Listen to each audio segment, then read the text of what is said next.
How to install zip file on Android phone. Hi everybody, welcome back.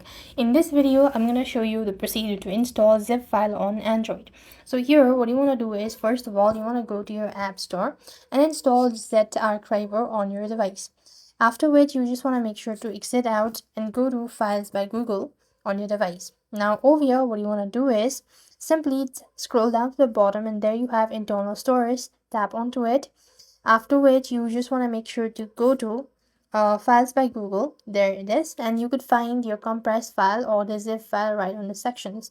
Now here you just want to make sure to tap on the three dot icon right next to the zip file, and you could go ahead and tap on open with and select the ZArchiver. Once you do it, so you could see that you need permissions and all that. Select OK, toggle the button, and just go back from the very same page. Make sure to allow all these notifications. And this way you're supposed to extract or install zip file on Android phone. So with that, we've completed our steps. Thank you for watching. See you in the next video.